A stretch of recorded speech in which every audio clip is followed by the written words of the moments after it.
Good morning po mga kabayan. Yan po yung lagyan natin ng araw. Diyan po tayo ngayon mag-update dito po sa Cavite-Calax Link Expressway, kung CC Link na may habang 1.3 kilometers, 2x2 lane po ito na expressway mga bayan, na kung saan elevated po ito at may pondo po itong 1.79 billion pesos mga bayan.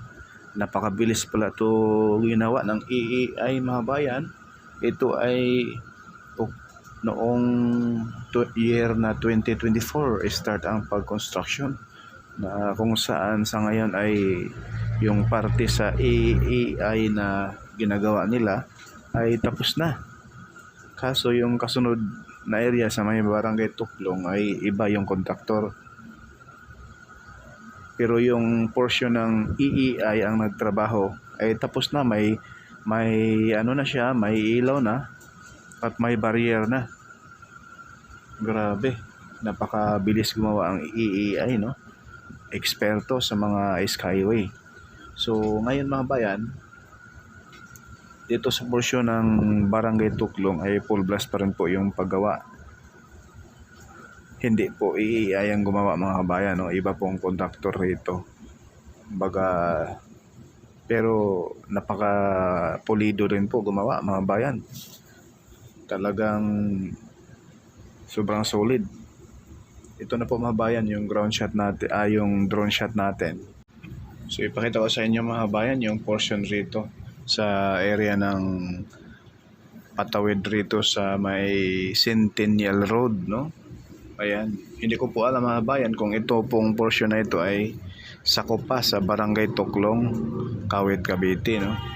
Na kung saan, ayan po sa bandang pakanan ng mga bayan, yan po ay tapos na kung saan ang nag-construct dyan yung EEI Corporation. Napakabilis gumawa, 1 taon tapos. Grabe, wala pang taon, no? 2024 ginawa nila, no? Mga 1 taon pala mga bayan. Ayan po, yan po yung portion ng EEI, tapos na po yan. May mga lampos na, may mga ilaw na dyan, may barrier na. Hindi natin alam kung lalagyan pa yan ng asfalto. Ayan po yung dulo, yan na po yung Cavitex toll gate mga kabayan. So ito yung magdudugtong sa Calax at Cavitex mga kabayan, itong CC Link, no? Na may habang 1.3 kilometers at may pundo itong 1.79 billion pesos. Grabe, napaka-pang world class talaga gumawa pa. Kakaiba talaga din. Parang Japanese contractor din gumawa itong EEI. Sana all natin mga kabayan, asahan po natin next update natin, baka ito ay buhos na, no? Sana matsambahan natin na pag vlog natin rito ay actual na magbuhos sa pinakataas na So dito sa portion na ito papunta rito sa area ng barangay Tuklong ay ayan po yung ilog dyan mga kabayan, ay lalatagan pa yan, no? Iakyat pa lang yung mga girder. Ayan po yung ilog.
dito sila natagalan sa pagtrabaho mga bayan dahil itong area na ito napaka ano to, parang ano siya, yung kangkungan na kung saan lagi may tubig.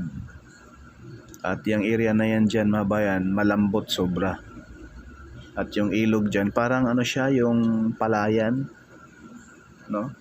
Na parang paste pan dati.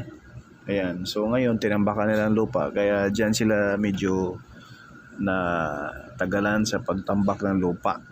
Dahil nga po sa ilog dyan, napakalambot yung lupa dyan mga bayan. Yung ilog dyan ay talagang napakalapad yan, no? Lumiit lang sa ngayon yan dahil tinambakan yung kung saan dyan dadaan yung mga heavy equipment tulad niya, no?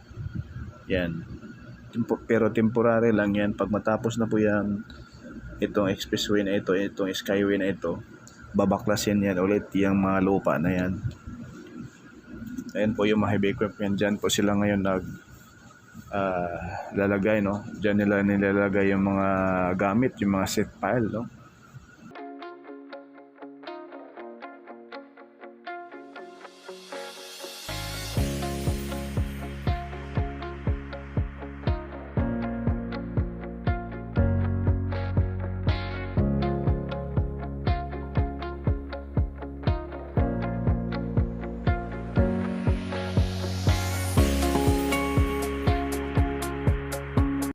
Yung area na yan mga kabayan, nung last update natin rito, wala pang buhos yung portal beam. So ngayon, halos 3 poste na may portal beam. Na kung saan dyan sa area na yan, magkahiwalay ang Calax at yung CC Link. Yung Calax, yung Kawit Interchange sa bandang kung kaharap tayo rito sa bandang kaliwa. Yun, lilihis ang, ayan na po sa unahan mga bayan, ipakita ko po sa inyo yung Kawit Interchange. Yan na po yung portion na Barangay Tuklong, Kawit, Cavite. Ayan na po yung kulay blue mga bayan, no? Yan na po yung Kawit Interchange. Yan, zoom natin. Yan po mga bayan, hindi ko nalagyan ng araw. Yan po yung Kawit Interchange na kung saan dyan po mag-i-end ang Calax. Na kung saan dito sa portion na ito ay future mega city, no? Dahil dinidevelop na ngayon yung Ibo City. So, ayan po sa baba natin, tinatambakan ng husto yung kung saan dito sila maglalagay ng mga poste. Dito po sa CC Link mga kabayan. Pakiusap po mga kabayan, paki-like, share, follow at subscribe, at huwag po tayo mag-skip sa ads, no? Paki-like and share na rin para malaman ng sambayan ng Pilipino, lalo na po yung taga dito sa Kawit, Cavite, sa may Barangay Tuklong. Paki-like and share, subscribe na rin mga kabayan, ano? Salamat.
So ito naman po mga kabayan, yung side sa may malapit sa may interchange sa Cavitex. Ayan, oh. Malapit na po siyang lalatagan ng concrete cement, may base course na. So asahan natin, next update natin rito, ito ay simentado na. Ito yung ground shot natin mga bayan para masilayan ninyo yung ilalim ng Skyway sa may CC Link dito sa portion ng Centennial Road. Ito po yung part mga bayan, itong tapos na ay yung EEI Corporation ang gumawa. Napakasulit gumawa, pang world class talaga, ang bilis pa, grabe. Ayan o, napakakinis gumawa mga kabayan, sobrang linis, ang kinis, pulidong pulido, grabe. Shout out sa EEI Corporation. Ngayon mga bayan, ipakita ko po sa inyo yung ilalim niya, no? Papunta tayo sa may Barangay Tuklong, pakaliwa tayo. Yan, let's go mga bayan. Like and share po, no? Follow na rin.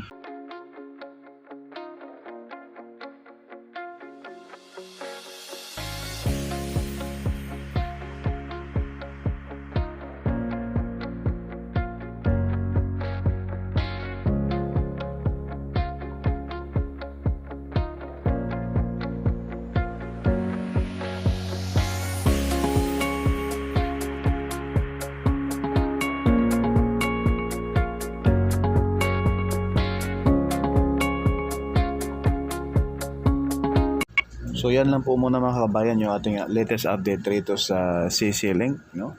Na magdurugtong sa Cavitex at Calax na may 1.3 kilometers. Maraming salamat, God bless po.